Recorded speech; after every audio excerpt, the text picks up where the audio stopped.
RFT Bongaigaon আৰু যোগীখোপা আৰক্ষীৰ drugs বিৰোধী অভিযান। অভিযানত বৃহৎ পৰিমাণৰ হিৰোইনসহ গ্ৰেপ্তাৰ এজন কুখ্যাত ড্ৰাগছ ব্যৱসায়ী।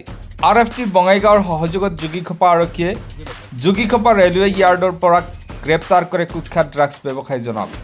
ধৃত ড্ৰাগছ ব্যৱসায়ীজন কাবাইতাৰী চতুৰ্থ খণ্ডৰ পাছান আলী। যোগীখোপা আৰক্ষীয়ে জংঘলত খেদি অভিযান চলাই আটক কৰে পাছান আলী।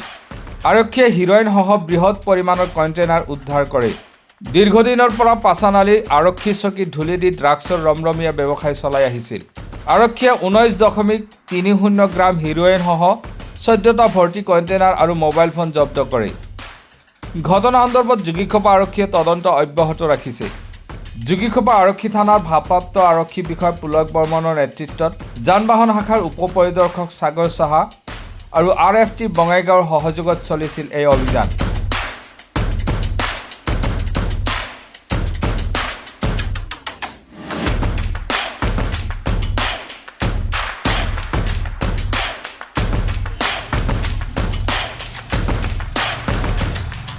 যোগীখোপা আৰক্ষীৰ আজি বৃহৎ সফলতা।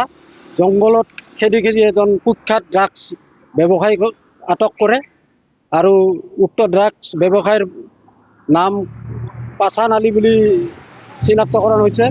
কাবাইতাৰী চতুৰ্থ খণ্ড গাঁৱৰ পাছান আলী। তেওঁ বহুদিন ধৰি এই ব্যৱসায়ৰ লগত জড়িত হৈ আছিল আৰু 19.3 কিবা ড্ৰাগছ আছিল। কণ্টেইনাৰ 13টা কণ্টেইনাৰ পোৱা হৈছে। এতিয়া তেওঁ যোগীখোপা আৰক্ষীয়ে আটক কৰি থানালৈ লৈ যায়। হয়, ইমান আৰক্ষীৰ কটকটনিৰ বেষ্টনীৰ মাজতো ড্ৰাগছ ব্যৱসায় চলাই আছে। যিসকল ড্ৰাগছ ব্যৱসায় কৰে তেওঁলোকক আৰু চকা নজৰ দি যাতে যোগীখোপা আৰক্ষীয়ে আটক কৰিব পাৰে, এই এটা অঞ্চলৰ যাতে এটা ভাল সুনাম কঢ়িয়াই লৈ আনিব পাৰে, তাৰে আমি কামনা কৰিছোঁ।